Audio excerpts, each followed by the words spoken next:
are, you know. But the shit I did in Boulder, bro, they didn't deserve that. That's just, they didn't deserve that at all, you know. And it's like I told you, the first time I went to Boulder, I didn't like it. It was too many hippies for me. But think about that. I said that to you just to let you know how much it changed. Like the first time I stepped foot in Boulder was like maybe September of '83. I went down there for a weekend and I fucking hated it. I fucking hate it. Like I wasn't used to tofu. I had never known what tofu was. I never knew. I was in New York City. And I had zero appreciation for it. Like zero. I was too young the first time I went to Boulder. Then I went back to Boulder 2 years later, and I went on the U District. I went into the hill. Yeah. And that's when I was like, wow, I'm staying in this motherfucker. It was clean. There was hippies, but not too many hippies. You know, what I call hippies. They were like homeless young kids. And at that age, I was robbing for a living. I wasn't fucking asking for no fucking handouts. So that's why I got so frustrated. Because I'm like, look at these young kids asking for handouts with a dog and a chick. What are they fucking crazy? I don't know. In the beginning, Felipe, like my first friend was a guy that believed in Satan. I was a Satan guy. His name is like Ara or something. Bad Aura. And that's who I bought weed from. Like the first good shit. Huh? Good weed? Bro, I met him on the Boulder Walk. Like when I first moved to Boulder, I knew nobody. We're sitting at the Boulderado. First time I walked into Boulder, I didn't know anybody. I mean, not a soul. I went to my house, I put my clothes in, I went to the bodega, whatever fucking. The bodega in those days was Alfalfa's, which is Whole Foods in Boulder. I went to Alfalfa's, groceries was $60. I was like, what the fuck is this?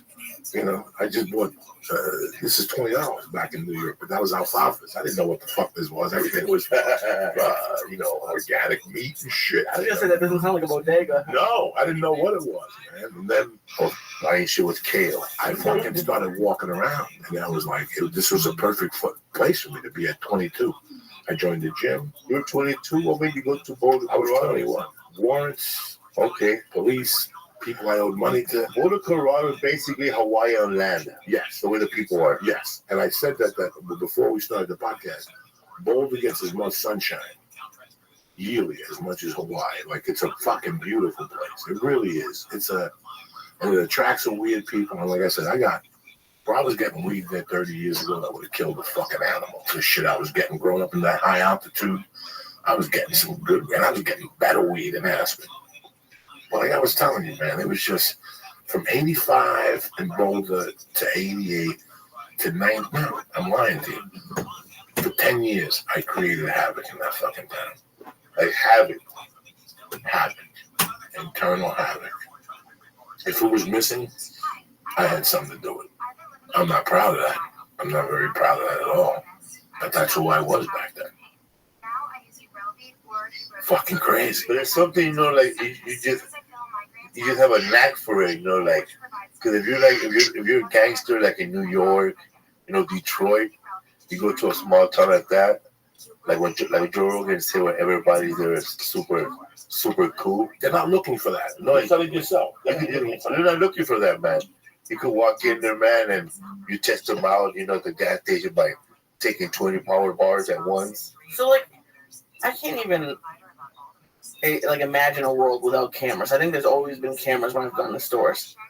So like, what kind of security was there? Like, Nothing. Not a thing? So when I first moved to Boulder, Person watching the whole store. I'll never forget going to the mall. And I was telling Felipe that I had gotten a law settlement for my shoulder, and I put money away, and I made a promise to start a new life. How'd you mess up your shoulder? I messed it up lifting. But the night before I did the scam, I fell against the floor. I was with Cy Lawrence, the fucking Jew that used to do the fake. You actually fucked your shoulder up for it? You have to go to the hospital with something. You just can't walk in the hospital and go, my shoulder hurts. So we went up against the wall and scraped it a little bit. I banged it a lot. I banged it to knock it out of the fucking joint. Mel Gibson, lethal weapon. And I fucking went in there, and then they had a cahoots with the attorney, and then the attorney fucking hooks you up with the doctors, and the doctors are in this. Sounds like Armenians in Glendale. And, oh my God, then they all go in on the small fucking 10%. And everybody's like, I don't give a fuck. And everybody compliments everybody. I talk to you, I'm the x-ray guy, you're the fucking, it's like a scam. It blew my mind. And I forgot all about it because in the process, I robbed the chiropractor. So in the process of fucking, it was the night that Boom Mancini killed Dukum Kim in the cell. That was the night, the same thing. I remember being at the chiropractor's office and watching this fight, and nobody was even on the phones. Nobody, the nurses that were supposed to be answering the phones, they were watching the fight on a Saturday afternoon, and there was a fucking envelope, and I took it, and 3 days later, they arrested me. So I thought the case had gone sour. I thought the case with my shoulder had gone sour. I got a call one day that the attorney had my check in his fucking desk. And I went down there, I picked up the check on Friday, and I was on a plane on Sunday, guys. That's how quick.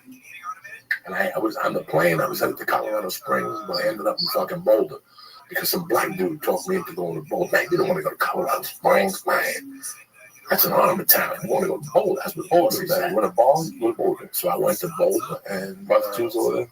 No, that's not my bag. So it wasn't my bag at all. When you were there, was any other people doing the same thing you were doing, and you were the only one?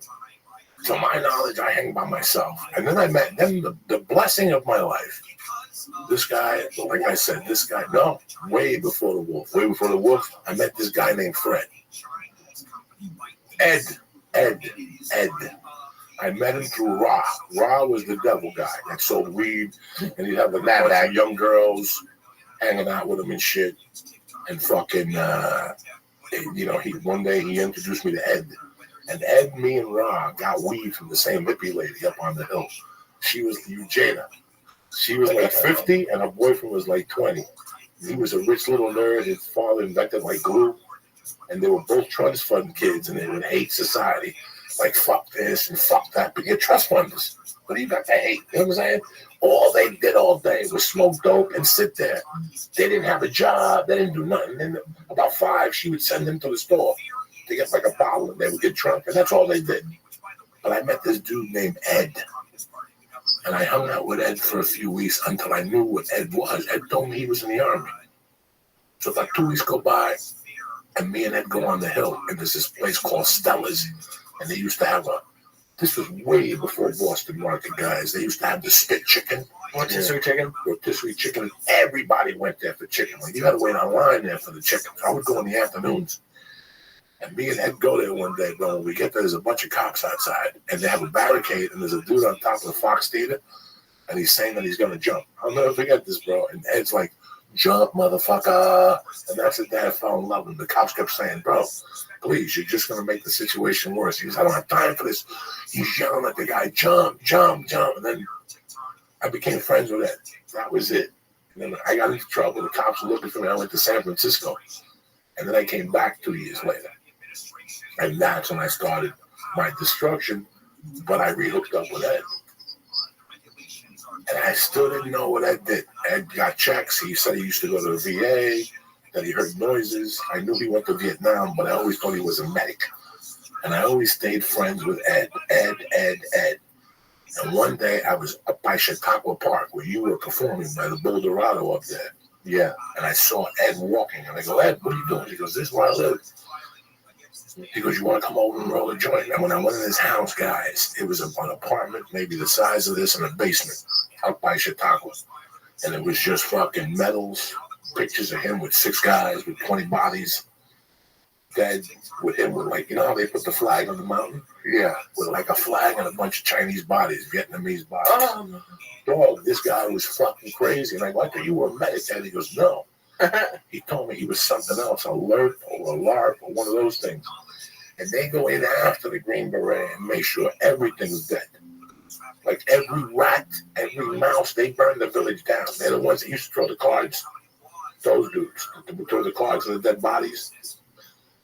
And dog, that's what I found the fucking ally. But I had like 3 guys like that around me that lived in the hills of Colorado there. That you didn't know. They were just walking around. These guys were killers, bro. Boulder's a weird place. Big drugs. You hit the nail on the head there. You got a kilo of blow there, you get rid of it in 2 hours. 2 hours. Those college kids are filthy fucking rich. And they get money to fucking spend on drugs, bro. Steroids go fast there. It was amazing. It was an education for me, and it taught me a different level of survival. Like when I was doing in New York, didn't work in Colorado. I had to switch it up to make it work, and I'm ashamed of that. Till today, I'm very ashamed of that. What are you gonna do? Have you heard how it's changed? Man, I know. I talk to people from Boulder once a week. I remember I did a show in Aspen with David Brenner. David Brenner picked out like some comedians that he thought were funny. So he picked me, this Asian comedian, Kevin Shea, and Miguel, what's his name? Miguel Washington from Houston. I never been to Aspen, and I was like surprised to work with a legend. But after the show, bro, I went to this bar, and I started drinking. That's when I messed up. I started drinking, and right away, bro, like I turned to the right. Like, I was drunk, bro. And when I get drunk, I feel like I'm gonna find coke fast, like with magical powers. So I told myself, when I turn to the right, this guy right here is gonna have coke. And I turned around, there was a Mexican dude, like some cook who just came out of work. And I started talking to him in Spanish, and that fool had a whole bag, bro, of coke. And I took that fool to my apartment, to my hotel room. And for a long time, we were partying, bro, right? We were fucking partying, and I had a nice room, bro, like a real nice room. Like, it was like a nice room. It was a cabin, basically. Like, I could walk down and open the refrigerator and take stuff out if I wanted. Well, I can't do that, but I did. I went downstairs, and I was taking wine bottles out. And anyways, make long story short, this guy, man, he thought that Kevin Shea and his girlfriend were going to come back and party. He thought there was going to be a chick there, bro. So then I told him there ain't no chick, right? So then this fool thought that, I don't know, man, but he was looking at me, bro, like with, maybe you could be the chick. Eh? Oh, no. But it got weird, bro.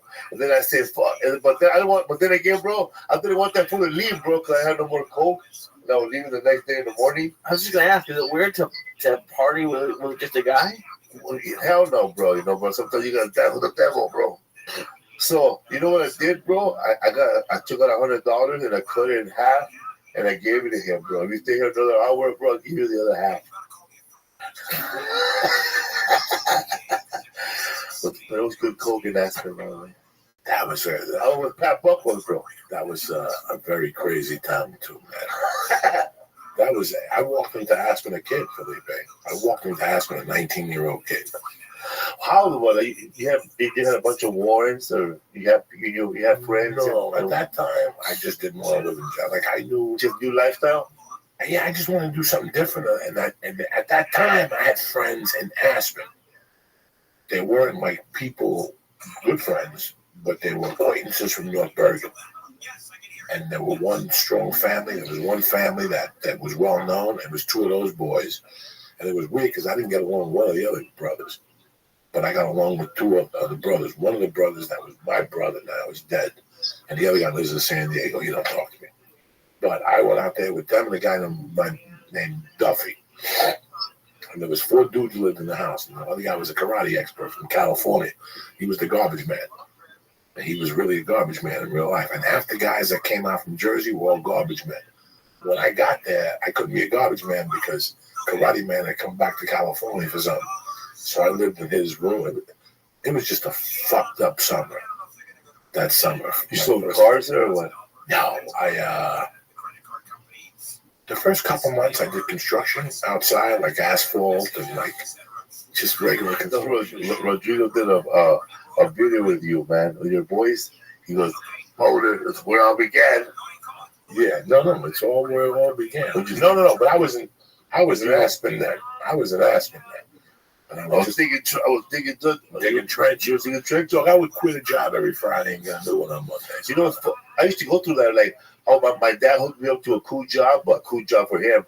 But I worked 12 hours a day. So then I started counting the hours. I said, man, in a week, it's gonna feel like I worked 2 weeks. So payday came, bro, disappeared, bro. Yeah, that's it. And I took a lot of shit. It was like a produce factory, bro.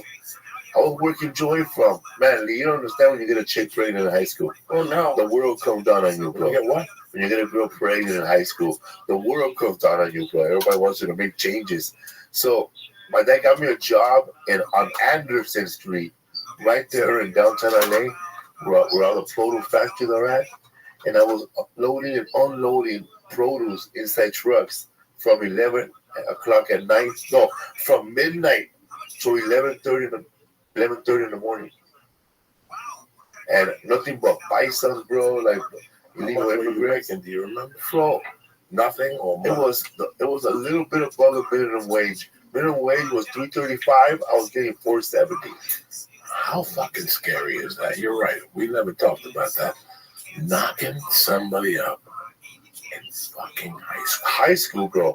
I don't want to knock anybody up now. How old is this child now? This fool is like, I was taking his 20s, bro. Like 20. He's Martin Rizzo's age. 27, 28. You talk to him. Man, we have, It's a good I send him presents every Christmas. He don't call him back. No, he don't call back. We met each other like in right after Last Common Standing. Okay, so you knock her up in high school. Where'd she go? Did you move in with her and try to make it work? No, we moved in together, and we were living together in the housing projects. In high school. No, she was. I was like, we were out of high school. She was still in high school. I was out of high school now. We got pregnant while we were both in high school. But she had the baby while she was in high school, and I was like, I was gonna repeat 12th grade, but I didn't want to go back to school. You quit. I quit. Like I did. We quit. Yeah, fuck that, man. I don't want to go back. What? Graduate at 20? Fuck that. I'm a fucking 19 already in high school. It's bad enough. Yeah, so, man, I remember, like, she still had to finish high school, right? Her mom said, she's pregnant, and she's underage, she's 17, and she went to a school, Lee, where nothing but loser chicks go to. Like if you're a chick who got pregnant, I'm sorry, I don't want to say loser, but most of these girls were pregnant, like 13-year-old, 12-year-old, 14-year-old girl pregnant. This was like a pregnant high school girl. That's terrible. And every time I went there to pick her, and then like I would go pick her up all the time in stolen cars or cars that didn't belong to me. How would you get those? Well, in my neighborhood, like a person who wanted to buy crack will come, with no money. He has no money. Right. So the car? So we'll give him like $40 worth of crack to borrow his car for like 4 hours. And then we will go to the beach, and some of my friends would use the same car to commit a crime, How long did you stay with this girl, my brother? Oh, man. I stood with her from the moment she got pregnant to 2 years, because we had the first kid, and that was like in 1987, 88, 89, I don't remember, 90. And right away we had another one. Right away, like a year and a half later, we had another kid, a girl. And earthquake came through, bro, and shattered the projects. Actually, it made the project look the same, but it was like a big old earthquake, and everybody was living basically in the streets, in the housing projects. Like, everybody was just scared to sleep inside the project, dude. If you would have came to my neighborhood when I don't know if it was the North earthquake or the Whittier Narrow earthquake, but it was like a big earthquake. Our house, our neighborhood looked like a third world country, bro, like City of God. It was just blankets and tents all over the neighborhood because nobody wanted to go inside and get crushed by a fucking building. So that's terrifying, especially 2 kids. So her mom dies, and then I found out that she's cheated on me for a year and a half with a different guy. Like, cheating on me, like really fucking cheating on me. That's not nice. I know, man. And so I'm crushed, bro, and then what do you do, man? You know, you beat her ass now. You know, you think about it, bro. At the same time, bro, that this is happening, you know, I see one of my friends get shot and killed at the same time, and I have to go be a fucking I have to no, man. I was trying to get away from all that stuff, you know, but they all of us got picked up, and we have to go testify in the murder. Jesus. And I remember I didn't want to go, man, because I didn't want to get involved. Right. But I remember, like, I had to sit there and watch. What happened was, we were all in the same this park, bro, and we were all hanging out, and then these guys started chasing us, and I ran the opposite way. That's what I would do. And then at the same time that we were running from these guys were running from the guys, our friend was coming at us. He didn't know what was going on, so we passed him, and that fool takes off, bro. So that fool gets killed. Like that. Your friend? Yeah. How old was he? 14. And how, you were 14 too? No, I was like 19. Oh, geez. I was 18, 19. Okay, right. Yeah. I was a loser, bro. What the fuck am I doing hanging out with 14-year-olds, bro? So, you know. But he was your friend. And we were hanging out at the park. These kids were ditching the school. I was just the old school hanging out, bro. And we have to go to court, man. But this was the craziest shit ever, bro. Like, I'm doing a show on Terror Improv, and this woman comes up to me, like, laughing, drunk as hell, having a good time. She grabs my hand like this. He goes, my brother, he goes, oh, you look familiar. My brother, he's in prison, right? Okay. And then this Asian chick gives me her card, bro. So, oh shit, the guy who killed my friend, he's trying to come out of prison now. Motherfucker. On a fucking parole. I didn't know all this, bro, but it all just came to me right now when we're talking about this, right? I'm like, fuck, hey. How long ago was the Ontario incident? When did? Oh, that was like now 5 years ago. So the guy that killed your friend did like 20 years? He's up to 25. The fucking mistakes we could have made, Felipe. This couldn't have ended up like this, you know. I know, man. Every day you gotta give thanks to somebody. I know. I thank God about that, because when I think about it sometimes, you know, we were all together, and then I decided, you know, for some, you know, people say that, you know, somebody looking out for me. My mom was probably praying, bro, you know, at the same time, or my grandmother. Lucia Soto with her big old fucking medallion, you know, and her big tubes. Yeah, she does have a fucking big old earrings. I said, Joey, you know, I said, you know what? Hey, man, I'm gonna cross the bridge, and I'm gonna see, if I see those guys coming over here, I'll let you guys know. This thing is fucking warmer than death, this bong.